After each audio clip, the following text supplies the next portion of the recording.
Mi hijo me dijo que estaba muerta para él. El día de mi cumpleaños número 65. Las palabras flotaban en el aire como el humo de un incendio, asfixiantes y amargas. A veces, las personas que más deberían amarnos son las que nos destruyen por completo. Hoy, voy a contarles algo que nunca pensé que compartiría. Si también creen que aún tenemos valor, incluso después de los 60, escriban 1 en los comentarios. Y por favor, denle like y suscríbanse. Demostremos que somos fuertes juntos. Me llamo Margarita Rosa, y por 43 años creí que amar significaba dar hasta no tener nada. Ahora tengo 71, sentada en mi pequeño departamento en el centro de la Ciudad de México, donde el radiador rechina como los huesos de un anciano, y el papel tapiz se despega en las esquinas que no han visto pintura fresca desde que Miguel de la Madrid era presidente. La luz de la mañana se filtra a través de ventanas que apenas puedo alcanzar para limpiar, proyectando largas sombras sobre fotografías que cuentan la historia de una vida dedicada al servicio de los demás. Esta mañana, como cada mañana durante los últimos 3 años, me desperté con silencio. No la paz silenciosa de la satisfacción, sino el eco hueco del abandono que llena cada rincón de este lugar al que he aprendido a llamar hogar. La cafetera gorgoteó para encenderse. La misma máquina de $20 que compré en el Walmart cuando me mudé aquí por primera vez. Cuando aún pensaba que esto era temporal, cuando aún creía que mi familia vendría por mí. Me arrastré a la cocina con las pantuflas de felpa rosas que mi nieta Emma me regaló para Navidad hace 5 años, cuando todavía respondía a mis llamadas. Las pantuflas están desgastadas ahora, la tela con bolitas y manchada, pero no puedo obligarme a tirarlas. Son la prueba de que una vez, alguien pensó en lo que podría hacerme sentir cómoda, en lo que podría traerme alegría. El departamento huele a la comida de ayer, sopa enlatada y avena instantánea. La dieta de alguien cuyo cheque del Seguro Social no alcanza para verduras frescas y cuyas manos tiemblan demasiado para sostener ollas pesadas. Solía cocinar para 12 cada domingo, extendiendo mi mesa del comedor con pollo asado y puré de papas, cazuela de ejotes y pastel de manzana casero. La casa se llenaba de risas y discusiones, y el caos de 3 generaciones tratando de caber alrededor de una mesa. Ahora como de pie en mi mostrador de la cocina, mirando a las palomas pelear por las migas de pan en la escalera de incendios afuera de mi ventana. Hoy es diferente, sin embargo. Hoy se cumplen exactamente 3 años desde la última vez que escuché la voz de mi hijo Miguel, y 2 años desde que Emma dejó de responder a mis cartas. Hoy es el aniversario de la mañana en que me di cuenta de que todo lo que había dado, cada dólar, cada noche de insomnio, cada pedazo de mi alma, había sido dado por sentado y luego olvidado por completo. El teléfono sonó exactamente a las 9:47 a.m., sacudiéndome de recuerdos que normalmente mantengo encerrados. Por un momento salvaje y desesperado, mi corazón dio un vuelco ante la posibilidad de que alguien, cualquiera, me estuviera llamando para ver cómo estaba. El identificador de llamadas mostraba un número que no reconocí, y mis manos temblaron cuando presioné el botón verde. Señora Thompson, es Jennifer Walsh de Servicios Financieros del Centro. Se me cayó el estómago. No es familia. Nunca es familia. Solo otro recordatorio de que avalé el préstamo comercial de Miguel hace 3 años, que usé mis ahorros para la jubilación para ayudarlo a iniciar la empresa de contratistas con la que había soñado desde la secundaria. El mismo negocio que ahora estaba $30,000 atrasado en los pagos, amenazando con destruir el poco crédito que me quedaba. Necesitamos hablar sobre sus obligaciones pendientes, continuó Jennifer con voz firme y profesional. La cuenta está significativamente vencida, y necesitaremos el pago inmediato para evitar acciones legales. Me hundí en mi sillón reclinable, el único mueble que logré conservar cuando vendí todo lo demás para ayudar a pagar la colegiatura de Emma. La tela marrón estaba deshilachada ahora, desgastada por el peso de demasiadas noches solitarias, pero aún conservaba la forma de mi cuerpo como el abrazo de un viejo amigo. Yo no tengo acceso a ese tipo de dinero, susurré, las palabras atascándose en mi garganta como cristales rotos. Se suponía que mi hijo se encargaría de los pagos. El negocio está a su nombre. Según nuestros registros, señora Thompson, Usted figura como la garante principal. El señor Thompson se retiró de la cuenta hace 18 meses. Hace 18 meses. Mientras yo seguía enviándole tarjetas de cumpleaños que nunca reconocía, dejando mensajes de voz a los que nunca respondía, creyendo aún que en algún lugar en lo profundo, recordaba que yo era la que se sentaba a su lado cuando tenía neumonía a los 7 años, que trabajaba turnos dobles en el restaurante para pagar sus tachones de fútbol, que hipotequé mi casa para ayudarlo con su divorcio. La traición me golpeó como agua helada, impactante y completa. No solo Miguel me había sacado de su vida, sino que lo había hecho legalmente, sistemáticamente, dejándome a cargo de la deuda mientras él se iba limpio. Después de colgar el teléfono, me senté en mi silla durante lo que parecieron horas, mirando la fotografía enmarcada en mi mesita de noche. Miguel y Emma en la barbacoa del 4 de julio del año pasado, a la que no me invitaron, pero que vi en Facebook cuando un vecino me etiquetó por accidente. Se veían tan felices, tan libres, con los brazos uno alrededor del otro contra un telón de fondo de decoraciones rojas, blancas y azules, que habría ayudado a colgar si me lo hubieran pedido. Tomé el marco con manos temblorosas, trazando con el dedo la sonrisa de Emma. Tenía mis ojos, los mismos verdes que se saltaron una generación y aterrizaron en su rostro como un regalo. Durante 22 años, había sido su abuela, su confidente, a quien llamaba cuando sus padres peleaban o cuando los chicos le rompían el corazón. Le había enseñado a hornear galletas y a trenzar su cabello. Me senté a ver innumerables recitales de baile y obras de teatro escolares, animando desde las gradas en los juegos de softball hasta que me quedé sin voz. Ahora se estaba graduando de la Universidad Nacional Autónoma de México, la escuela que ayudé a pagar, y me enteré de la ceremonia por un vecino que había visto el anuncio en el periódico local. Mi propia nieta, caminando por ese escenario con una toga y birrete que nunca vería, celebrando un título que mi sacrificio había hecho posible. Lo peor no era el dinero. El dinero se podía reemplazar, las deudas se podían perdonar. Lo peor era el silencio, el borrado deliberado de mi existencia de sus vidas.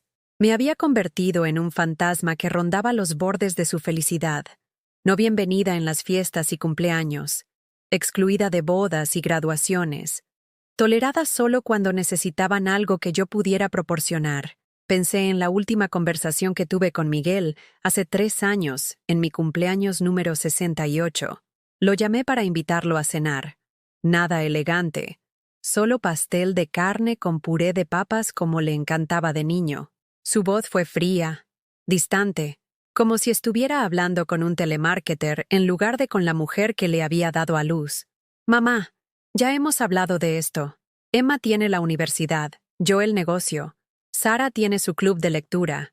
No tenemos tiempo para las cenas familiares. Pero es mi cumpleaños, le dije, odiando lo pequeña que sonaba mi voz, lo desesperada. Mira, tienes que entender algo. Estamos construyendo nuestra propia vida ahora. No podemos seguir cargando con el peso de tus expectativas. Tal vez es hora de que tú también hagas lo mismo.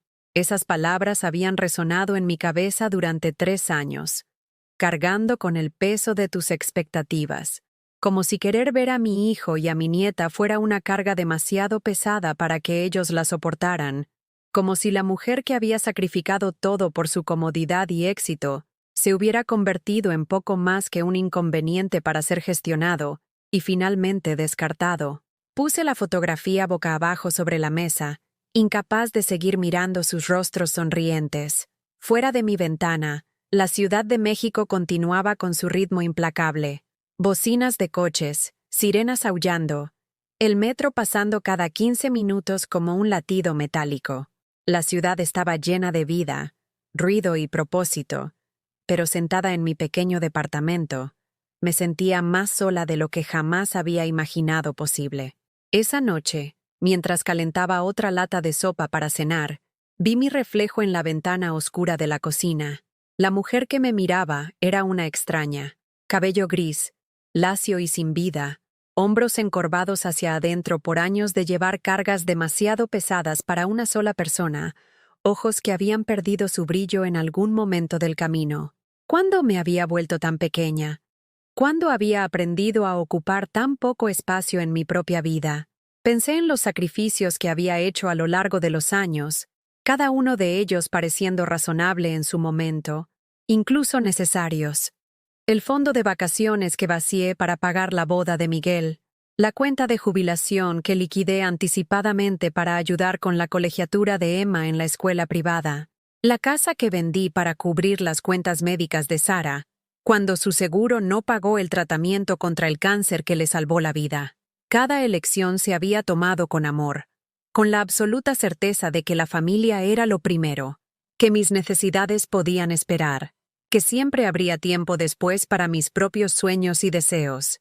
Pero el después se había convertido en nunca, y la necesidad se había transformado en expectativa, y el amor se había convertido en una calle de un solo sentido que no conducía a ninguna parte, sino a este pequeño departamento donde comía sopa sola y veía las vidas de extraños a través de mi ventana. Mientras me preparaba para irme a la cama, me preguntaba si esto era todo lo que quedaba. Interminables días de silencio salpicados de facturas que no podía pagar para una familia que había olvidado que existía. ¿Era esto por lo que había trabajado tan duro? ¿Era este el legado de una vida dedicada al servicio de los demás? Me subí la fina cobija hasta la barbilla y cerré los ojos, tratando de bloquear las preguntas que no tenían respuesta, el dolor que no tenía remedio. Mañana traería otro día exactamente igual a este, y el día después sería lo mismo, a menos que algo cambiara, a menos que encontrara el coraje de cambiarlo yo misma. Pero el cambio parecía imposible cuando habías pasado 71 años creyendo que tu valor se medía por lo que podías dar a los demás, y finalmente lo habías dado todo. Los recuerdos comenzaron a inundarme como agua a través de una presa rota, cada uno más doloroso que el anterior. Había sido una tonta, pero una tonta con las mejores intenciones, y eso de alguna manera lo empeoraba. Empezó cuando Miguel tenía 17 años y estaba desesperado por jugar fútbol americano en la escuela secundaria. El equipo costaba $300, dinero que no teníamos después de que su padre nos dejara sin nada más que deudas y promesas rotas. Trabajé dobles turnos en la fonda durante 2 meses, volviendo a casa con los pies hinchados y el olor a grasa en el pelo, solo para verlo sonreír cuando le di ese uniforme. «Gracias, ma», me dijo, ya distraído por el teléfono que sonaba en la habitación de al lado. «Eres la mejor». Yo era la mejor dando, eso seguro, la mejor sacrificando, la mejor creyendo que amar significaba decir que sí a todo, incluso cuando el sí me estaba matando lentamente. Cuando Miguel se graduó de la preparatoria, quería ir al colegio comunitario, pero no podía pagar los libros. Vendí el anillo de bodas de mi madre, lo único de valor que me había dejado cuando murió. La casa de empeño me dio $400 por un anillo que había estado en nuestra familia durante 3 generaciones. Miguel nunca preguntó de dónde vino el dinero. Simplemente lo tomó y se fue. Para cuando conoció a Sara, me había convertido en el banco de la familia. ¿Necesitas dinero para un depósito de seguridad? Llama a mamá. ¿Se descompuso el coche? Mamá se encarga. ¿Cuentas médicas? Mamá tiene ahorros. La palabra no había sido eliminada quirúrgicamente de mi vocabulario, y se habían sentido cómodos con mi generosidad sin fin. El embarazo de Sara se complicó. Reposo en cama durante 6 meses, sin ingresos, facturas médicas que el seguro no cubriría. Liquidé mi 401k. 23 años de ahorros para la jubilación se fueron en una sola tarde.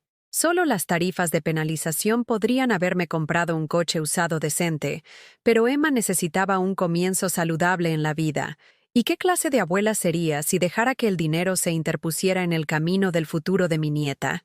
«Eres un ángel, Margarita», susurró Sara desde su cama de hospital, con lágrimas corriendo por sus mejillas pálidas.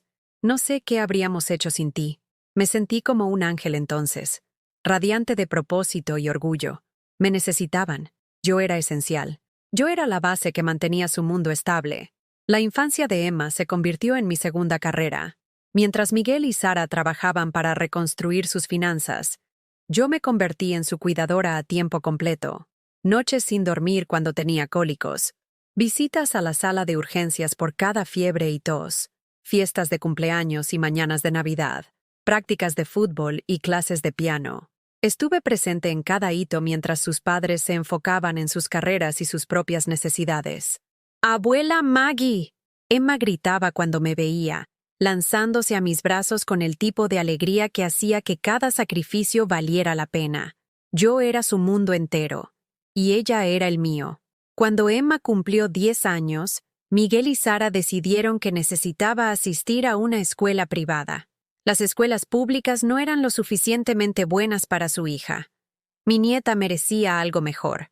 La colegiatura era de 12,000 pesos al año, y no podían costearlo con sus salarios. «Mamá, sabes que no te lo pediríamos si tuviéramos otra opción», dijo Miguel, sentado en mi mesa de la cocina con hojas de cálculo y folletos esparcidos entre nosotros. Emma es muy inteligente. Esta escuela podría cambiar todo su futuro. Hipotequé mi casa, la casa en la que había vivido durante 30 años, donde había criado a Miguel como madre soltera, donde cada habitación guardaba recuerdos de fiestas de cumpleaños y mañanas de Navidad. El banco me aprobó lo suficiente para cubrir 3 años de colegiatura, y firmé los documentos sin leerlos detenidamente. ¿Qué importaban los detalles cuando el futuro de Emma estaba en juego? Sara lloró cuando les di la noticia. «Margarita, es demasiado. No podemos aceptar esto». Pero Miguel ya había comenzado a hacer planes, investigando los requisitos de admisión y programando recorridos. «No es demasiado», dijo con firmeza. «Esto es lo que hacen los abuelos. Esto es lo que hace la familia». Lo que hace la familia. Me repetía esa frase a mí misma cada mes cuando vencía el pago de la hipoteca, cada vez que elegía la despensa genérica sobre las marcas, cada invierno cuando mantenía la calefacción baja para ahorrar. Esto es lo que hace la familia. Emma prosperó en la Academia Rivera, cuadro de honor cada semestre, presidenta del Consejo Estudiantil, aceptada en la Universidad Nacional Autónoma de México, con una beca parcial que aún dejaba 20,000 pesos al año sin cubrir. Para entonces, tenía 67 años, viviendo del seguro social y la pequeña pensión de mis décadas en la fonda. Mi casa estaba bajo el agua con la hipoteca, y mi cuenta de ahorros tenía exactamente $43. «Podría pedir préstamos estudiantiles», sugirió Emma a medias durante la cena del domingo. Tenía 18 años entonces, hermosa y brillante, con toda su vida por delante como una autopista interminable de posibilidades. «Por supuesto que no», declaró Miguel, cortando el estofado con el movimiento decisivo de un hombre acostumbrado a que otros le resolvieran los problemas. «Los préstamos estudiantiles la hundirían durante décadas. Tiene que haber otra forma». Todos me miraron, Sara con su sonrisa esperanzadora, Miguel con su mirada expectante, Emma con sus ojos verdes llenos de confianza que me veían como la mujer que podía arreglar cualquier cosa, proveer cualquier cosa, sacrificarse por las personas que amaba. «Voy a encontrar una solución», me oí decir, aunque no tenía idea de cómo. La solución llegó en forma de una hipoteca inversa, un instrumento financiero que apenas entendía pero que necesitaba desesperadamente. El banco explicó que podía tomar prestado contra el valor líquido de mi casa, recibir pagos mensuales para la educación de Emma y seguir viviendo en la casa hasta que muriera. Parecía un milagro, una forma de darle a Emma su futuro sin destruir mi presente. Firmé los documentos una lluviosa mañana de jueves en octubre, sentada en la oficina de un abogado que olía a cuero y arrepentimiento. Los pagos mensuales cubrirían la colegiatura y los gastos de manutención de Emma durante 4 años. A cambio, el banco sería dueño de mi casa cuando muriera, pero de todos modos ya no estaría en ese momento. ¿Qué importaba? Emma me abrazó tan fuerte ese día, su joven cuerpo vibrando de emoción y gratitud. «Abuela Maggie, eres la persona más asombrosa del mundo. Te haré sentir muy orgullosa». Estaba orgullosa, orgullosa y aterrorizada y completamente arruinada, pero orgullosa. La primera señal de que algo había cambiado se produjo durante el segundo año de Emma. Dejó de llamar cada semana, luego cada mes. Sus visitas a casa se volvieron más cortas, más distraídas. Se sentaba en la mesa de mi cocina enviando mensajes de texto a sus amigos mientras yo le preparaba sus galletas favoritas. respondiendo a mis preguntas sobre las clases y la vida universitaria con el mínimo entusiasmo de alguien que cumple con una obligación. Simplemente está creciendo, explicó Sara cuando mencioné la distancia de Emma. Los universitarios necesitan su independencia. Es normal, normal. Me decía esa palabra como una oración, con la esperanza de que aliviara el creciente dolor en mi pecho cada vez que las llamadas de Emma iban directamente al correo de voz. Para el tercer año de Emma, Miguel y Sara se habían mudado a una casa más grande en un vecindario mejor. El negocio de contratistas de Miguel estaba prosperando, y Sara había sido ascendida a gerente regional en su empresa de marketing. Organizaban cenas y se tomaban vacaciones en Europa. Publicaban fotos en Facebook de vidas que parecían perfectas desde todos los ángulos. Yo no estaba en esas fotos. Deberíamos invitarte pronto, decía Sara cada vez que hablábamos. Pero el pronto nunca llegaba. Estaban ocupados con el trabajo, con los amigos, con una vida social que aparentemente no tenía lugar para una madre y abuela anciana que les había dado todo. El golpe final llegó durante el último año de Emma, cuando anunció su compromiso con un joven llamado Tyler, cuyos padres eran dueños de una cadena de restaurantes en California. La boda sería en el Valle de Napa, un evento de destino que costaría más de lo que yo había gastado en comida en los 5 años anteriores. Nos gustaría invitar a todos, había dicho Emma durante nuestra última conversación telefónica, con la voz alegre y brillante, mientras describía la ceremonia íntima que estaban planeando. Pero la familia de Tyler lo está manteniendo muy pequeño. Solo la familia inmediata y algunos amigos cercanos. Familia inmediata. Las palabras resonaron en mi cabeza durante semanas después. Ya no era familia inmediata. A pesar de pagar la educación que había llevado a este compromiso, a pesar de ser la presencia constante en la vida de Emma durante 22 años, me habían reclasificado como familia extendida, familia opcional, familia olvidable. Colgué el teléfono esa noche y me senté en mi casa vacía, rodeada de fotografías de una nieta que ya no tenía espacio para mí en su vida. Los pagos de la hipoteca inversa habían dejado de llegar una vez que Emma se graduó y vivía solo del seguro social. La casa se sentía enorme a mi alrededor, cada habitación resonando con los fantasmas de las reuniones familiares que nunca volverían a suceder. 3 semanas después, Miguel me llamó para contarme sobre el préstamo comercial que necesitaba que avalara. 50,000 pesos para expandir su empresa, comprar equipos nuevos, contratar trabajadores adicionales. Su crédito no era lo suficientemente bueno para calificar solo, pero con mi firma, el banco aprobaría el préstamo de inmediato. Es solo una formalidad, Ma, me aseguró, con la voz cálida y persuasiva de una manera que no había tenido en meses. El negocio va muy bien. Haré todos los pagos. No tendrás que preocuparte por nada. No tener que preocuparse. Tenía 70 años. Vivía en una casa que ya no era mía, sobreviviendo con un ingreso fijo que apenas cubría los servicios públicos y la comida. Pero firmé los papeles porque esto es lo que hace la familia, y porque una pequeña y desesperada parte de mí esperaba que ayudarlo una vez más pudiera ganarme un lugar en la boda de Emma, pudiera restaurar las conexiones que se habían ido disolviendo lentamente durante años. Eso fue hace 3 años. Firmé esos documentos un martes por la mañana, y el jueves me habían mudado de mi casa y a este departamento.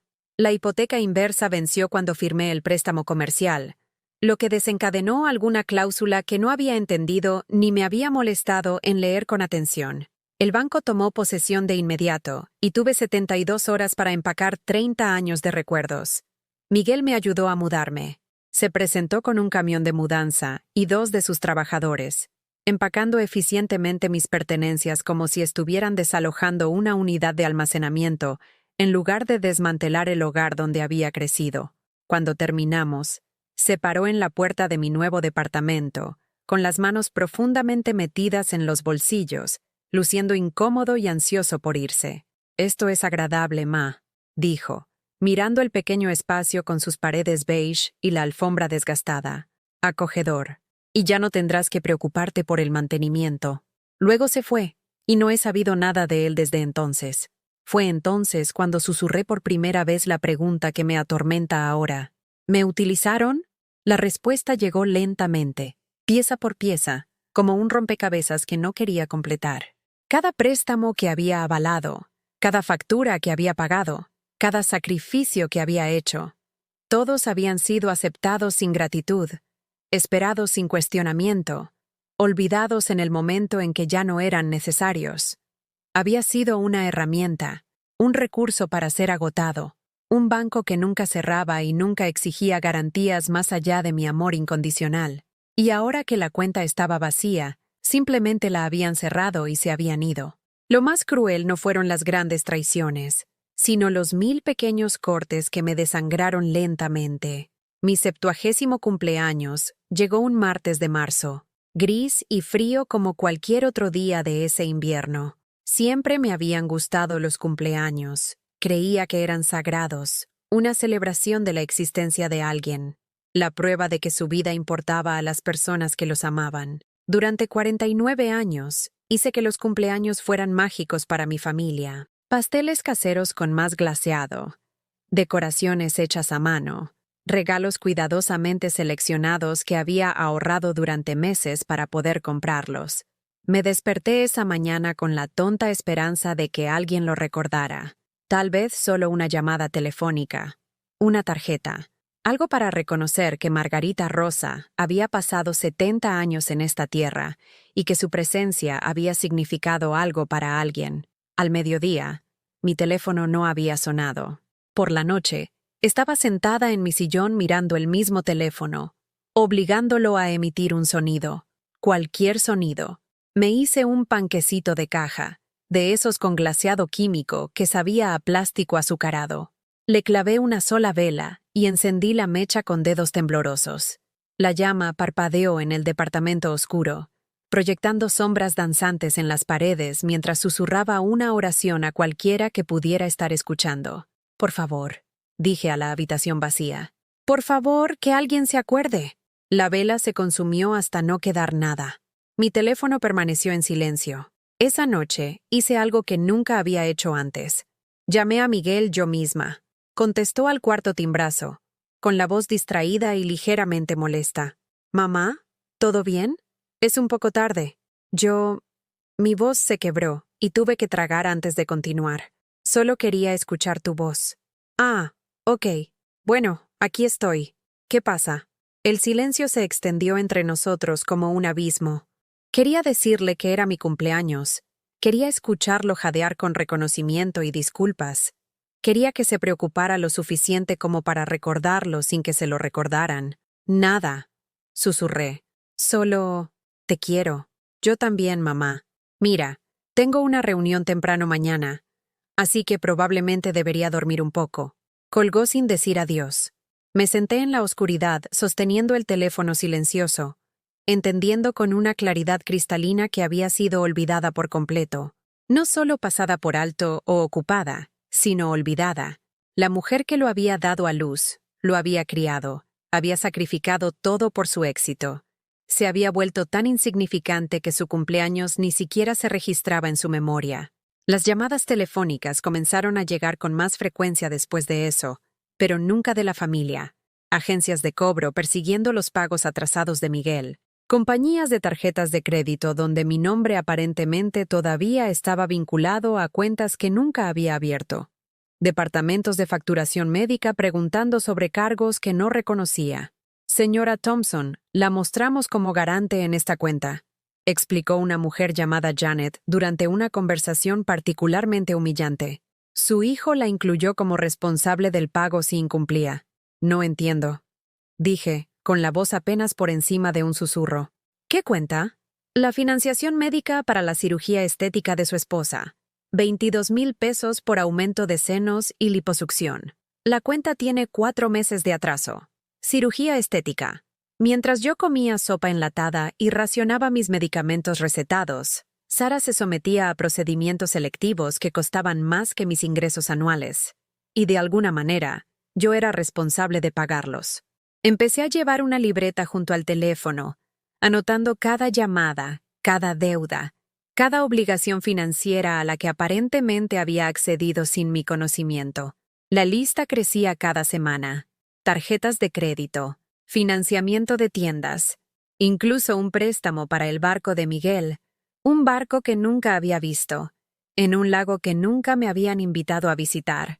¿Cuántos documentos había firmado a lo largo de los años?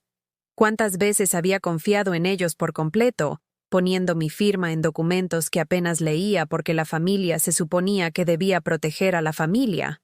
El aislamiento se completó cuando dejé de ir a la iglesia. No fue una decisión consciente, solo una retirada gradual de la última comunidad que me había hecho sentir visible. Todos los domingos, las otras abuelas compartían historias sobre sus familias, fiestas de cumpleaños y graduaciones, vacaciones y viajes, nietos que llamaban y visitaban y recordaban. Yo no tenía nada que compartir, ninguna historia, ninguna actualización, ninguna prueba de que importaba a alguien. ¿Cómo le va a Emma en la Universidad Nacional?, preguntó la señora Patterson un domingo después del servicio, con el rostro radiante de genuino interés. Debes estar muy orgullosa. Ella está bien, logré decir, con la garganta tensa por el esfuerzo de hablar normalmente. Le va bien. ¿Y el negocio de Miguel? Escuché que se está expandiendo. El negocio que había expandido con dinero que no podía permitirse garantizar, que ahora amenazaba con destruir el poco crédito que me quedaba. Sí, dije, expandiendo. Dejé de ir después de eso. La pretensión era demasiado agotadora, y el contraste entre su alegría y mi vacío era demasiado doloroso para soportar. Me decía a mí misma que los estaba protegiendo de mi tristeza, pero en realidad me estaba protegiendo del recordatorio de cómo eran las relaciones familiares normales. El punto de ruptura llegó una tarde sofocante de julio, cuando el aire acondicionado de mi departamento se descompuso y no podía permitirme repararlo. Llamé a Miguel, con la esperanza de que conociera a alguien que pudiera arreglarlo barato, o tal vez ayudar con el costo. Su correo de voz se activó de inmediato. «Has llamado a Miguel Thompson Construcciones. Probablemente estamos construyendo el sueño de alguien, así que deja un mensaje y te devolveremos la llamada». Construyendo el sueño de alguien. La ironía fue devastadora. Dejé un mensaje, tratando de mantener la voz ligera e informal. «Hola, cariño, soy mamá. Se me descompuso el aire acondicionado y me preguntaba si podrías conocer a alguien que pudiera echarle un vistazo. Nada urgente. Llámame cuando puedas». Nunca me devolvió la llamada. Pasé la semana siguiente asfixiándome en el calor de 90 grados, usando toallas húmedas y compresas de hielo para mantenerme lo suficientemente fresca como para dormir. Mi vecina anciana, la señora Chen, me vio sentada en los escalones delanteros tratando de tomar un poco de brisa y me trajo un ventilador de su departamento. «Necesitas ayuda», dijo con su inglés entrecortado, con los ojos oscuros llenos de preocupación. «La familia debería ayudar. La familia debería ayudar». Las palabras resonaron en mi cabeza mientras permanecía despierta esa noche. El ventilador prestado apenas moviendo el aire asfixiante alrededor de mi pequeño dormitorio. La señora Chen, una mujer que apenas conocía, me había demostrado más amabilidad en 5 minutos que mi propio hijo en meses. Fue entonces cuando encontré las fotos de Facebook. Había dejado de revisar las redes sociales después del anuncio de la boda de Emma, pero el insomnio y la desesperación me impulsaron a desplazarse por mi teléfono a las 3 de la mañana. La página de Miguel estaba llena de actualizaciones que nunca había visto. Fotos de la fiesta de graduación de Emma, la celebración de la que nunca me habían hablado, imágenes de barbacoas familiares en su patio trasero, los padres y hermanos de Sara reunidos alrededor de su piscina, brindando con champaña y riendo de alguna broma compartida, la fiesta de compromiso de Emma, la cena de cumpleaños de Miguel en un restaurante caro, la celebración de la promoción de Sara, un flujo constante de reuniones familiares y ocasiones especiales que habían sucedido sin mí, que nunca me habían incluido, que habían continuado como si nunca hubiera existido. En una foto, todos llevaban camisetas a juego que decían «Reunión Familiar Thompson 2023». Los padres de Sara, sus hermanos, sus hijos, Miguel, Sara y Emma en el centro, sonriendo a la cámara. 3 generaciones de personas que se consideraban familia. Yo no estaba en la foto. Yo no estaba en la reunión. Ni siquiera sabía qué estaba sucediendo. El teléfono se me escapó de las manos y cayó al suelo con un estrépito. El sonido resonó en mi departamento como un disparo, agudo y definitivo. Me deslicé de mi silla a la alfombra, mis piernas demasiado débiles para soportar el peso de este nuevo entendimiento. No me habían olvidado. Me habían borrado. Deliberadamente, sistemáticamente. Habían construido una nueva narrativa familiar que no incluía a la mujer que había hecho posible su éxito, y eran más felices sin mí. Me arrastré a mi baño y me incorporé hacia el lavabo, agarrando el borde de porcelana mientras miraba mi reflejo en el espejo del botiquín. La mujer que me miraba era una extraña, con ojos hundidos, piel gris, encorvada por el peso de haber cargado demasiado durante demasiado tiempo.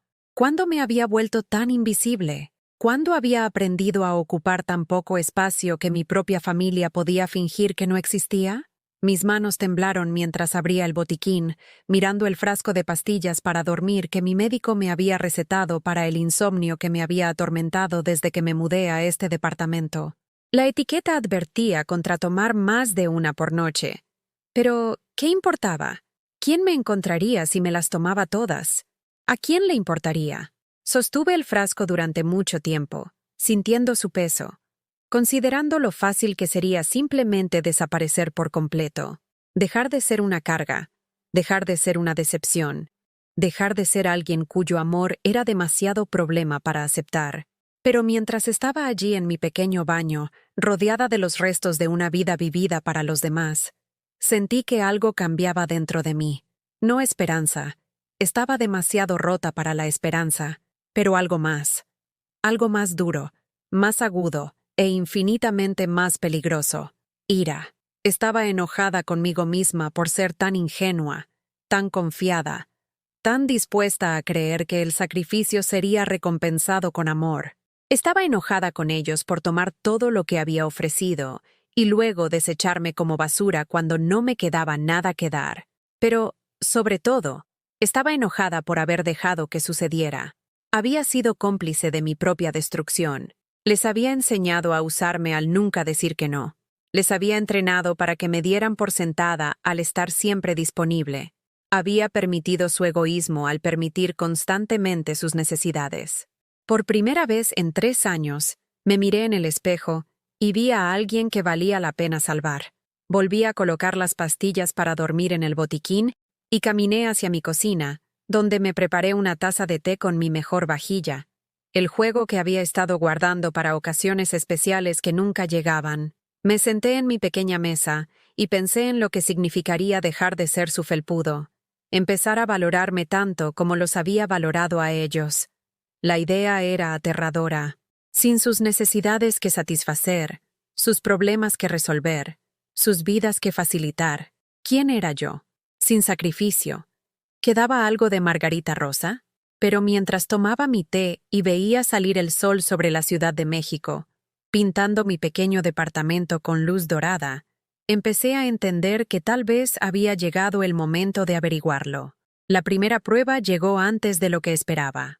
2 días después de mi revelación en el baño, el teléfono sonó a las 7:30 de la mañana. La voz de Sara era alegre y alegre, como si habláramos todas las semanas en lugar de cada pocos meses.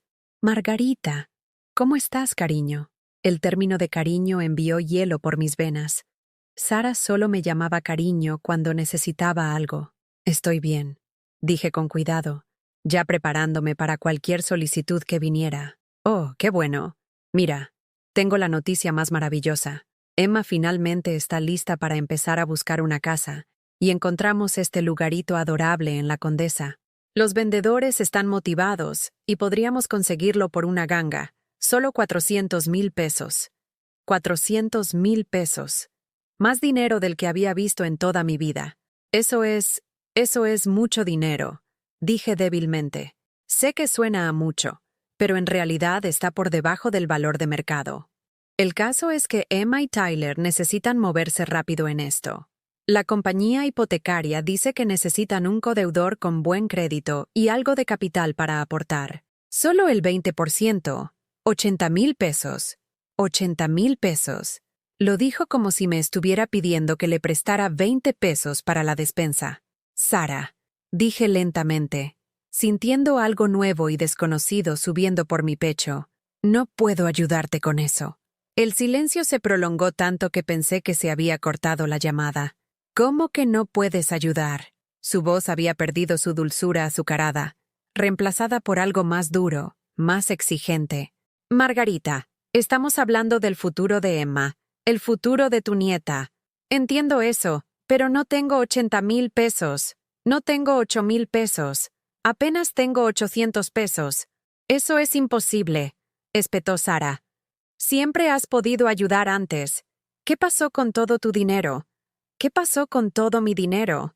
Quería reírme, pero el sonido que salió fue más parecido a un sollozo. Se lo di a ustedes. Todo. Cada centavo que ahorré fue para esta familia. Ahora te estás poniendo dramática, dijo Sara con desdén. Mira, todos sabemos que eres cuidadosa con el dinero. Siempre has sido buena para ahorrar. Tiene que haber algo que puedas liquidar. Liquidar. Como si mi vida fuera un negocio para ser disuelto en su beneficio. No hay nada que liquidar, Sara. Vivo en un departamento de alquiler de una habitación. Ceno sopa enlatada. No he comprado ropa nueva en 2 años. No queda nada. La línea se quedó en silencio por un momento, antes de que la voz de Sara regresara, ahora más fría. Bien, si no vas a ayudar a Emma, llamaré a Miguel. Tal vez él pueda hacerte entrar en razón. Colgó sin decir adiós. 20 minutos después, mi teléfono volvió a sonar. El nombre de Miguel apareció en el identificador de llamadas, y mi frecuencia cardíaca se disparó con la vieja ansiedad familiar de decepcionarlo. «Mamá», dijo sin preámbulos. «Sara dice que te niegas a ayudar a Emma a comprar una casa». «No me estoy negando a nada», dije, tratando de mantener la voz firme. «Estoy explicando que no tengo el dinero para ayudar». «Vamos, mamá. No hagas esto. Emma ha estado esperando esta casa. Ya les ha contado a sus amigos sobre ella. Miguel, literalmente no tengo 80,000 pesos. Vivo del seguro social. Apenas puedo pagar la renta. ¿Qué pasa con el préstamo comercial? Podrías usar eso como garantía para una línea de crédito con garantía hipotecaria». Mi sangre se heló. ¿El préstamo comercial que dejaste de pagar? ¿El que está destrozando mi crédito? ¿Ese préstamo comercial? Mira, las cosas se pusieron difíciles por un tiempo, pero me estoy poniendo al día con los pagos. Lo importante es que técnicamente sigues aprobado para crédito en función de ese préstamo. Técnicamente aprobado para crédito. Quería que me endeudara más, una deuda que él había creado y abandonado, para que Emma pudiera comprar una casa que no podía permitirse. No, dije en voz baja. ¿Qué? No, no lo haré. El silencio que siguió fue ensordecedor. En 71 años, nunca le había dicho que no a mi hijo, ni una sola vez. La palabra se sintió extraña en mi boca, aterradora y poderosa al mismo tiempo. «Mamá, ¿qué te pasa? Esto no es como tú. Tal vez debería ser como yo», dije, sorprendiéndome a mí misma con la firmeza de mi voz. Tal vez debería haber estado diciendo que no durante mucho tiempo. ¿Estás teniendo una especie de crisis? ¿Debería preocuparme por tu salud mental? Salud mental. Ahora estaba loca por negarme a arruinarme económicamente por su beneficio. Mi salud mental está bien, Miguel. Solo estoy cansada de ser tu banco familiar. El sonido que hizo fue en parte risa, en parte burla. ¿Banco familiar? Mamá, estás siendo ridícula. Esto es lo que hacen las familias. Se ayudan mutuamente. ¿Cuándo me has ayudado tú a mí? La pregunta se escapó antes de que pudiera detenerla, cruda y desesperada. ¿Cuándo me han ayudado ustedes con algo? Te ayudamos todo el tiempo, dijo a la defensiva. Llamamos y te preguntamos cómo estás. Me llamaste para ver cómo estaba una vez en los últimos 3 meses, y fue para pedirme que avalara otro préstamo. Eso es una exageración. ¿Lo es? ¿Cuándo fue la última vez que me visitaste? ¿Cuándo fue la última vez que alguno de ustedes recordó mi cumpleaños sin que yo se lo recordara? ¿Cuándo fue la última vez que preguntaste cómo estaba y realmente esperaste una respuesta? Otro largo silencio. Mamá, te estás poniendo emocional. Hablemos de esto racionalmente. Emma necesita esta casa. Está comenzando su vida de casada, y queremos que tenga todas las ventajas. Siempre has querido lo mejor para Emma. Ahí estaba, la manipulación emocional que me había funcionado durante décadas. Usar mi amor por Emma en mi contra. Hacer que me sintiera culpable por proteger mi propia supervivencia financiera. Sí quiero lo mejor para Emma, dije con cuidado. Pero destruir mi crédito y empujarme más a la pobreza no es lo mejor para nadie. ¿Así que vas a abandonar a tu nieta cuando más te necesita? La acusación golpeó como un golpe físico. Después de todo lo que había dado, todo lo que había sacrificado, me estaba acusando de abandono. ¿La abandoné? Mi voz se quebró. No fui invitada a su graduación. No fui invitada a su fiesta de compromiso. Me enteré de su boda por una publicación en Facebook. ¿Quién abandonó a quién? Eso es diferente, dijo Miguel rápidamente. Esas fueron situaciones complicadas, lugares pequeños, listas de invitados limitadas. ¿Sabes cómo funcionan estas cosas? No, no sé cómo funcionan estas cosas. Sé cómo solían funcionar, cuando la familia significaba algo más que un cajero automático. Mamá, estás siendo injusta. Injusta. Yo estaba siendo injusta. Miguel, dije, con la voz apenas por encima de un susurro. ¿Me quieres? Por supuesto que te quiero. ¿Qué clase de pregunta es esa? ¿Cuándo fue la última vez que me dijiste que me querías sin pedirme dinero en la misma conversación? El silencio se prolongó tanto que pensé que había colgado. Eso no es justo, dijo finalmente. Responde a la pregunta. No llevo la cuenta de esas cosas. Yo sí, dije en voz baja. Fue hace 3 años, justo antes de que me pidieras que avalara ese primer préstamo comercial. 3 años, Miguel. ¿Estás llevando la cuenta ahora? Eso no es saludable, mamá. Llevando la cuenta. Como si recordar actos de amor fuera algo patológico. No le daré dinero a Emma para una casa, dije con firmeza. No voy a avalar más préstamos. No voy a liquidar nada. He terminado. ¿Terminado con qué? Terminado de ser la solución de tu familia para cada problema financiero. Terminado de sacrificar mi seguridad por personas que ni siquiera recuerdan que existo hasta que necesitan algo. Mamá, me estás asustando. Esto no es como tú en absoluto. Tal vez sea exactamente como yo. Tal vez esta es la que habría sido todo el tiempo si no hubiera tenido miedo de decepcionarte. El teléfono se quedó en silencio por un largo momento antes de que la voz de Miguel regresara. Ahora más suave, más calculador. Mira, tal vez no hemos sido tan atentos como deberíamos haber sido. La vida se vuelve ajetreada, ¿sabes? Pero somos familia. La familia se perdona. La familia resuelve los problemas juntos. Ahí estaba. La promesa de reconciliación colgando como cebo. Todo lo que tenía que hacer era decir que sí una vez más. Y volverían a amarme. Me incluirían de nuevo. Recordarían que existía. Por un momento, sentí el viejo tirón familiar. El deseo desesperado de comprar su afecto con mi ruina financiera. Sería tan fácil decir que sí. Ir al banco mañana y firmar los documentos que me pusieran por delante. Tan fácil intercambiar mi futuro por su aprobación temporal. No puedo, susurré. ¿No puedes o no quieres? Ambas. La línea se cortó. 1 hora después, Emma llamó. Mi corazón dio un vuelco al oír su voz. Mi hermosa nieta, la luz de mi vida, que me llamaba por primera vez en meses. ¿Abuela Maggie?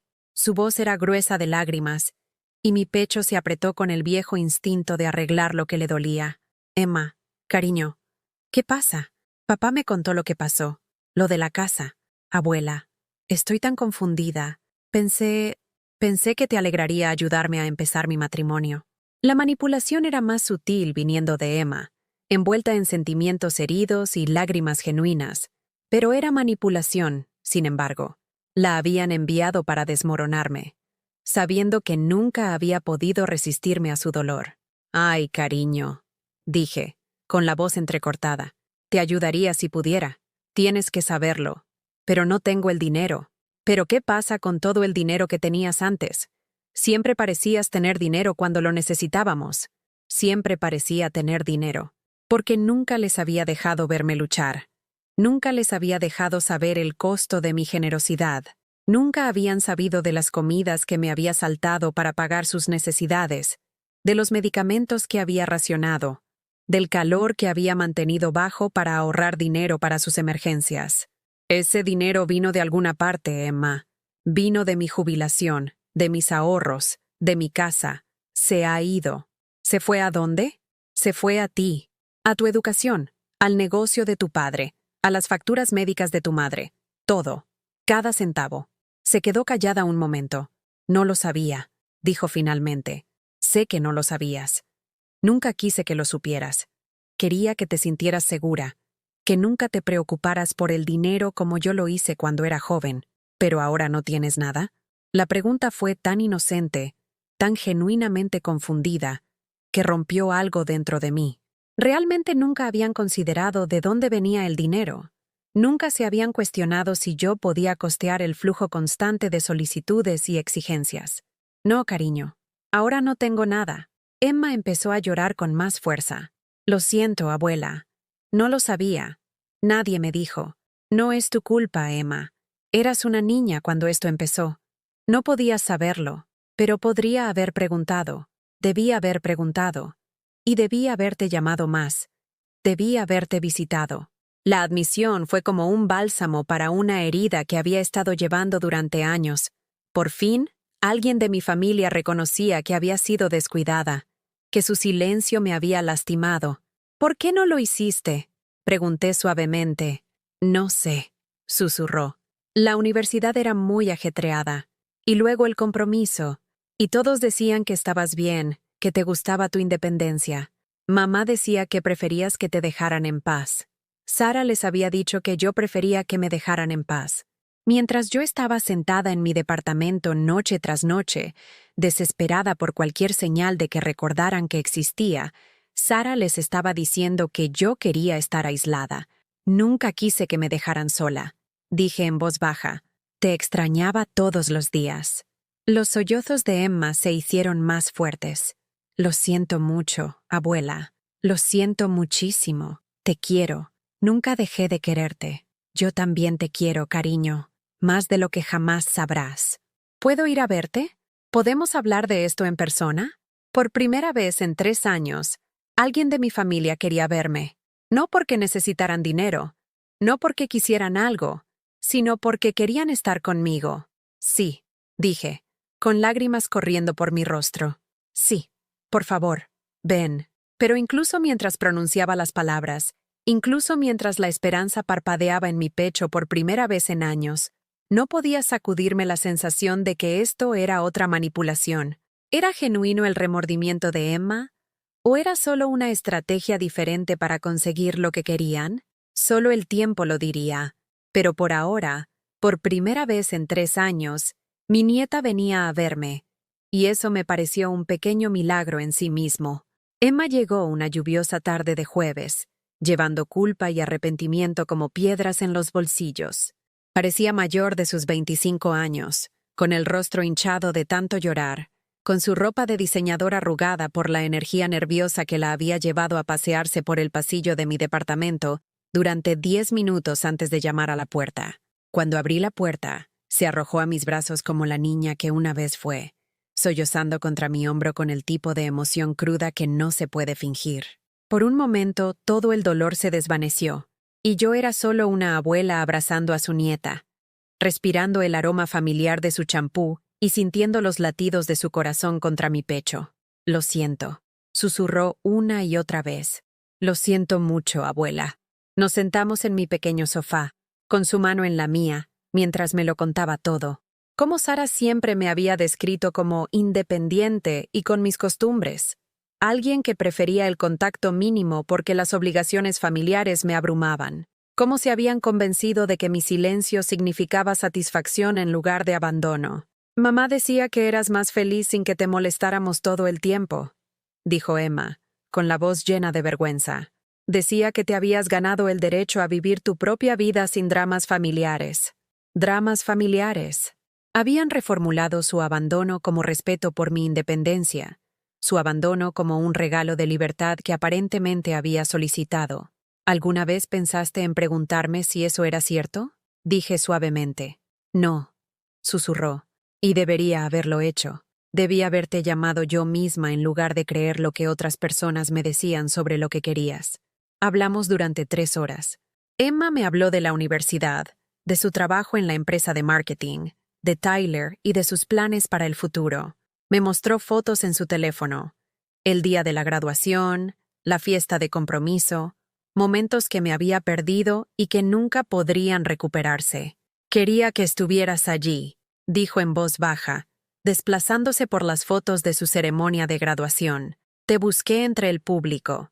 Seguía pensando que podrías sorprenderme y aparecer, aunque sabía que no te habían invitado. ¿Por qué no me invitaron? La cara de Emma se arrugó. Papá dijo que sería demasiado complicado. Demasiadas personas, demasiado caro para incluir a la familia extendida. Dijo que lo entenderías. Familia extendida. Después de criarla, pagar su educación, ser su cuidadora principal durante los primeros 10 años de su vida, había sido clasificada como familia extendida. Lo habría entendido, dije con sinceridad. Si alguien me lo hubiera explicado, si alguien hubiera llamado y dicho que el lugar era pequeño o que el costo era prohibitivo, pero nadie llamó, nadie explicó. Simplemente, no fui incluida. El dolor en mi voz rompió algo en Emma.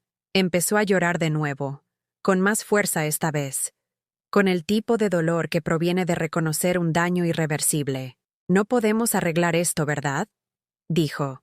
Todos esos cumpleaños perdidos, todas esas veces que debería haber llamado. No podemos recuperarlos.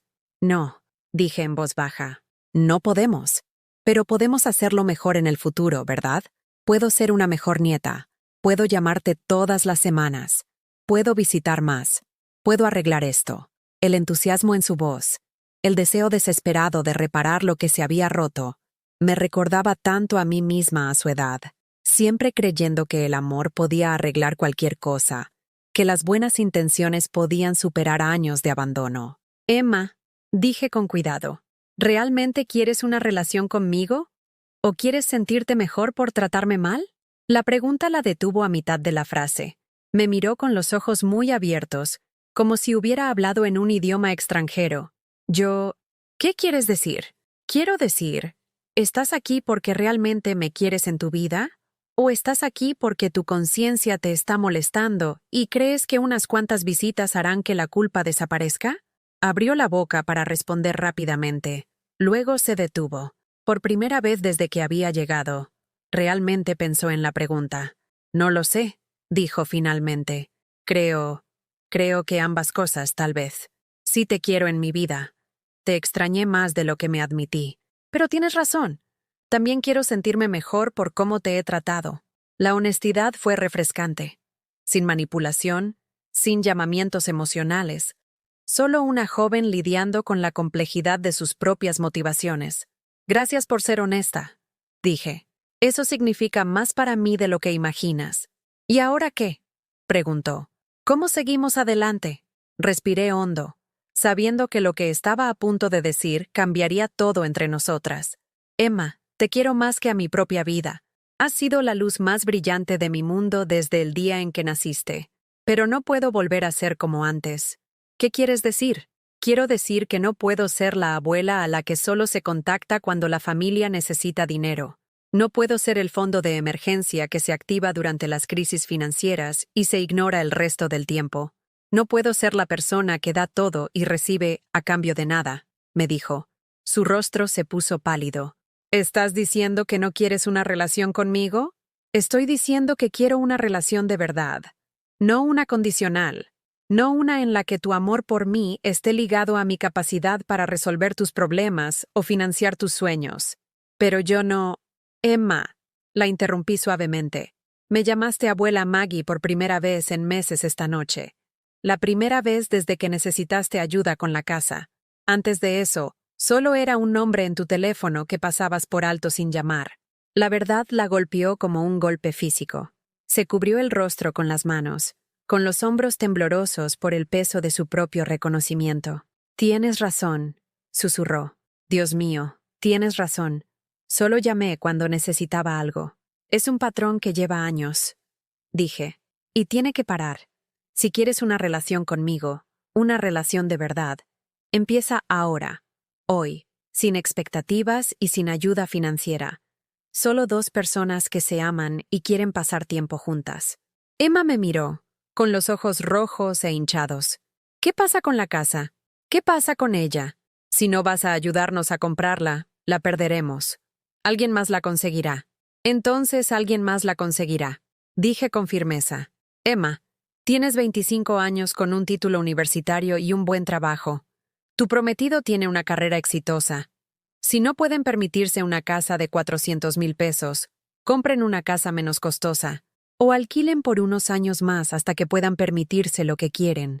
Pero esta casa es perfecta, dijo, con el antiguo tono quejumbroso que se deslizaba en su voz. Es exactamente con la que Tyler y yo soñamos.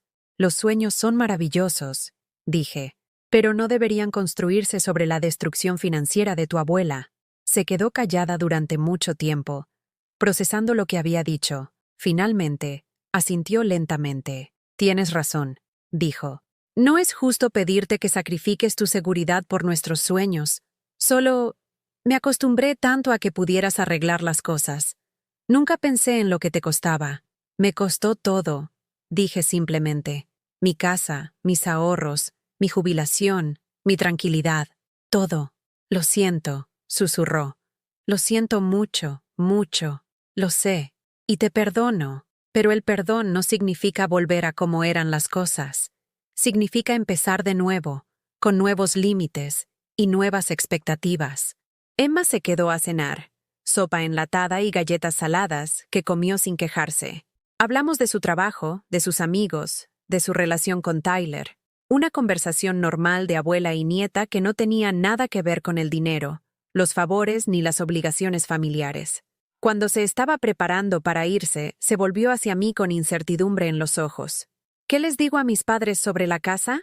Diles la verdad, que no tengo el dinero para ayudar y que, incluso si lo tuviera, no lo haría. Que tendrán que encontrar otra solución. Se van a enfadar, probablemente. ¿Estás bien con eso? Consideró la pregunta seriamente. Creo que sí. De hecho, sí. Creo que estoy bien con eso. Después de que Emma se fue, me senté en mi tranquilo departamento y sentí algo que no había experimentado en años, la ausencia de culpa. Por primera vez en décadas, le había dicho que no a mi familia, y lo decía en serio. Había establecido un límite y lo había mantenido, incluso ante las lágrimas y las súplicas emocionales. A la mañana siguiente, hice algo revolucionario. Fui al banco. Necesito hablar con alguien sobre la eliminación de varias cuentas. Le dije al representante de servicio al cliente, un joven llamado David que parecía apenas tener la edad suficiente para tener una licencia de conducir. ¿Qué tipo de cuentas, señora? Todas. Todas las cuentas en las que aparece mi nombre como garante o codeudor. Quiero que me eliminen de cualquier cosa para la que no solicité personalmente. David abrió mi archivo en su computadora, levantando las cejas mientras se desplazaba por la información. Señora, veo 17 cuentas diferentes vinculadas a su número de seguro social. Tarjetas de crédito, préstamos, líneas de crédito. Algunas de ellas muestran saldos pendientes importantes. 17 cuentas. Sabía sobre el préstamo comercial y algunas tarjetas de crédito, pero 17 cuentas significaba que Miguel y Sara habían estado usando mi nombre y mi crédito durante años sin que yo lo supiera. Quiero que me eliminen de todas, dije con firmeza. Bueno, eso es complicado. Una vez que eres garante de una cuenta, eres legalmente responsable de la deuda hasta que se pague. Eliminarte requeriría que el titular principal de la cuenta califique para la deuda de forma independiente. Y dado el saldo actual y el historial de pagos, ¿está diciendo que estoy atascada con sus deudas para siempre? No para siempre. Pero hasta que la deuda se satisfaga, sí, señora. Sentí el viejo pánico familiar subiendo por mi pecho, la misma sensación de impotencia que me había atormentado durante meses, mientras llegaban las llamadas de cobranza, y mi puntaje crediticio se desplomaba. Pero entonces, algo más surgió para encontrarlo. Determinación. ¿Qué pasaría si me declarara en bancarrota? Los ojos de David se abrieron de par en par. ¿Bancarrota? Señora, ese es un paso muy serio. Afectaría su crédito durante 7 a 10 años. Mi crédito ya está destrozado. Dije. ¿Qué más afectaría?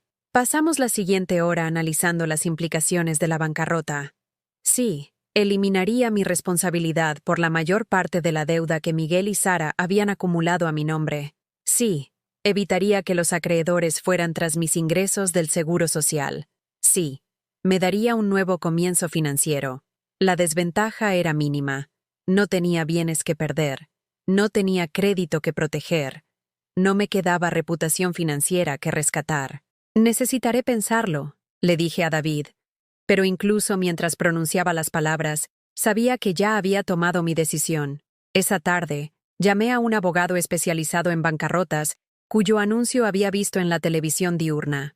La consulta fue gratuita, y la abogada, una mujer llamada Patricia Mills, que tenía casi mi misma edad, expuso mis opciones con compasiva claridad.